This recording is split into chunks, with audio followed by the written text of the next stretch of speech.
The path of moderation for the sage. Xiefeng. A large tree that provides shade and shelter is spared from being chopped down by carpenters because it is considered useless. A hen, on the other hand, is spared from slaughter because it is useful and lays eggs. Hence, Confucius advised his disciples to position themselves between being talented and untalented. How does one find balance between talent and lack of talent? Is there a deeper wisdom hidden in this idea? When I went abroad as a translator, my superiors considered potential factors beyond just my language skills. I was proficient in accounting, clerical work, and statistics. As a level 5 fitter, a role often referred to as the jack of all trades in mechanical fields, I was well versed in mechanical schematics and construction. If needed, I could install and repair lathes, gasoline engines, diesel engines, and drilling rigs. Moreover, I had basic knowledge of foreign trade correspondence, credit procedures, import-export processes, and customs clearance. By these standards, I was considered talented and deemed an ideal candidate for the overseas assignment. Before I left, I casually remarked to a colleague that the company could use me in multiple roles due to my varied skills. Unexpectedly, my colleague responded, "Why bother knowing so much? Once you're abroad, just stick to translating and feign ignorance in everything else. Otherwise, you'll overwork yourself and invite resentment from others." I was taken aback but soon understood. The ancients warned that, in troubled times, excessive talent is a root of misfortune, and that, mastering 1,000 techniques is less valuable than excelling in one. A person should neither be overly talented nor completely untalented but should adapt to circumstances. The balance between talent and lack thereof extends to the philosophy of moderation. The concept of moderation has faced criticism for being indecisive, opportunistic, and overly accommodating. Critics argue, 1 is 1, and 2 is 2.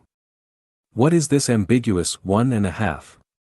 Love is love, and hate is hate. What is this undefined middle ground? For a long time, I scoffed at the idea of moderation, viewing it as unworthy of a true man.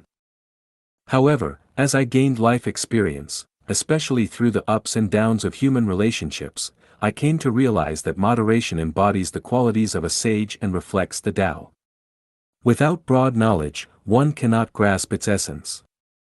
When dealing with the poor and the rich, leaders and subordinates, intellectuals and laborers, religions and political parties, men and women, governments and underground groups, Chinese and foreigners, the elderly and the young, conservatives and innovators, suppression and resistance, violence and cooperation, I find myself standing in the middle ground, avoiding favoritism. The sun shines equally on the good and the wicked, and flowing water nourishes both the earth and humanity without discrimination. If I am to follow the Tao, I must let things take their natural course. I grew up in poverty. During my 3 years at the Zhangjiago Geological Technical School in Hebei Province, the school cafeteria cook once remarked, "You've had the worst meals among the thousands of students here over the past 3 years." While studying at the University of International Business and Economics in Beijing, my classmates suggested pooling 12 yuan each for a shared meal, but I declined because I couldn't afford it. I've always finished every grain of rice in my bowl, a habit rooted not only in the understanding that each grain is hard-earned, but also in my personal experience of near starvation in 1958 and 1960. Whether it's green onions dipped in soybean paste from the northeast, sour noodles from the northwest, sweet foods from the south, or spicy Sichuan cuisine, whether it's Chinese or Western dishes, I savor every meal as if it were a delicacy. Friends often remark, "Watching you eat makes the food look delicious." Because of my humble beginnings, I once believed that all poor people were inherently righteous, and all rich people were unjust. However, after climbing into the middle class and hiring nearly 100 workers poorer than me, I was disheartened by their laziness, irresponsibility, theft, lies, and ungratefulness. It became evident that some people are destined to remain poor. I once hired a lawyer to fight a year-long lawsuit against the National Trade Union, representing the poor. In the end, my eloquent speech made a difference, and I won the case. Before the law, the poor were left speechless and without a leg to stand on. Does this mean I now side with the rich? Not at all. The arrogance of the wealthy, their cutting remarks, and their ostentatious displays often leave the less fortunate feeling humiliated. I sometimes think, aside from your money, what else do you have? I've always been under others' leadership and detested the domineering and condescending manner of those in power, convinced that no official was truly good. However, when I later had the chance to lead others myself, I came to realize that being in a leadership position is no easy task either. The masses have their reasons, and those in leadership have their challenges. An irreconcilable dilemma exists between the two. I was once a member of the working class and deeply envied intellectuals. I thought they understood many principles, could distinguish truth from falsehood, and upheld justice, serving as the backbone of enterprises and the nation. Later, after graduating from the Education Institute and becoming a middle school teacher, I became an intellectual myself. However, I quickly discovered that intellectuals can be narrow-minded, self-serving, and overly concerned with trivial matters. On the surface, they may appear courteous and witty, but deep down, they are often masters of internal conflict. Currently, I have written nearly 1 million words in articles and can now be considered a genuine intellectual. My 10 months of experience online have profoundly revealed to me that intellectuals are not necessarily admirable. Famous intellectuals often disregard those without status, speaking in grandiose and polished rhetoric while their true intentions and actions often tell a different story. As for the majority of ordinary intellectuals, deep down, their attitude seems to be, I know you're capable, but I'll do everything I can to prevent your success.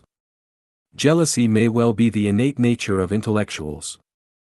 They envy not only the talents of their colleagues, classmates, and friends but also those of people everywhere, whether in the present or throughout history. Intellectuals tend to be more adept at hindering progress than fostering it. If they do offer praise or admiration for someone, it is usually because they stand to gain something from it, or the person being praised is a historical figure, deceased, or a foreigner. Otherwise, such praise rarely comes from a place of genuine sincerity. I was once a devout communist, idolizing Marx and Lenin and firmly believing that religion is the opium of the people. However, after studying the Bible, the Quran, Buddhist scriptures, and the Tao Te Ching, I came to realize how shallow and uninformed Marx and Lenin truly were. Later, I participated in religious activities and experienced various practices and rituals. Coupled with observing the fanaticism and zealotry of certain religious organizations and individuals, I came to understand that religion not only anesthetizes people's spirits but also constrains their souls and instills a sense of terror in their minds. I am a chauvinist, believing that men should have the final say in family matters and that women should stay out of politics. In my view, men should naturally be strong and brave, while women should be gentle and virtuous. This balance of strength and softness is the way of nature. However, I later realized that some men do not fit this mold. They are neither strong nor brave but instead gentle, even competing with women for the role of gentleness. This inevitably causes distress for women.